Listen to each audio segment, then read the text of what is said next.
So if I could have one thing more, it'd be for the Winnipeg Jets to win the next Stanley Cup. Look, I'm not trying to get ahead of myself here because just last year, the Jets finished the season 4th in the league. And with one of, if not the best goaltenders in Connor Hellebuyck, it came as a bit of a shock when they made NHL history for all the wrong reasons, allowing 5 goals in each of their first postseason games, getting bounced again in the first round. Losing their head coach in bones during the offseason and deciding to stick with assistant Scott Arniel meant I wasn't feeling particularly high on the Jets coming into the season. And I was wrong. Very wrong. They would win their first 8 games in a row to start the new season, and while they hit a brief road bump with the Leafs for 1 loss, they got right back to work winning their next 5 in a row. That's 26 points in 14 games, which gets us to today. Playing host to the Stars, the Jets had an opportunity to become the team with the best start to a season in NHL history, a record that belonged to the 07-08 Senators. That wouldn't have been my first guess, but they took 26 points in their first 14 games that season. So, having tied that mark in their last matchup with a shutout victory against the Avs, 17 years after Ottawa set the mark, the Jets looked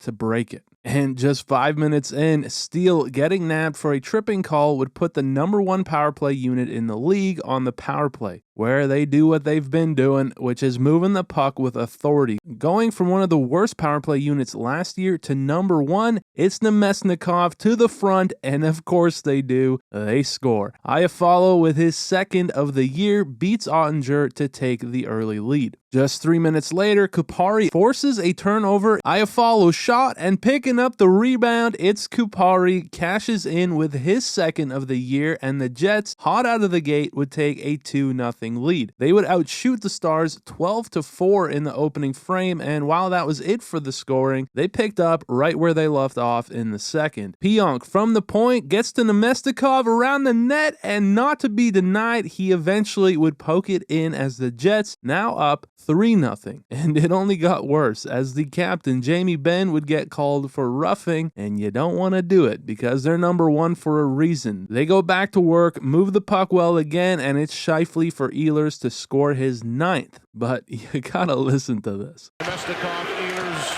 and the fans are having a blast here today.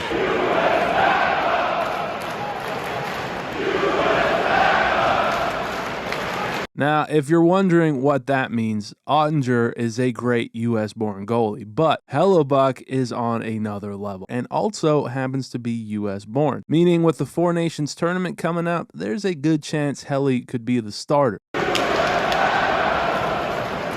These fans, man, they are brutal. And with it, Ottinger's night was over. So with DeSmith in, they nearly got to him immediately, ringing one off the post, but DeSmith with a beautiful effort here, able to keep it out. And while Dallas didn't give up another in the second, they also couldn't get one to go for them. So 4-0 after 40 meant the Jets were just 20 minutes from the record. And they weren't just mailing it in. They were feisty as ever as Miller and Harley would get called for roughing, giving us a little 4-on-4 action where down low, Scheifele for Connor, and he's stopped by DeSmith. It's another pretty save to keep it 4-0 for what it's worth. And so after Nemesnikov would get called for a cross-check, maybe things would get interesting? Not so much. The Jets, just a well-rounded team as Connor Hellebuyck makes a great stop here to fight for the shutout. However, a Jets penalty late would give the Stars a power play, and while they couldn't beat Helly initially, ring one off the bar here, eventually they would ruin the shutout. Just as the power play expired, it's Hintz with his 5th of the year to spoil Helly's donut, who, by the way, made 96 saves between Jets goals against. And as time expired, the Jets, with a 4-1 victory, officially break the record to become the team with the best start to an NHL season of all time. Now, time will tell if they're for real this year, but let me know your thoughts down below. Thank you as always for watching. I appreciate it very much, and I'll see you in the next one.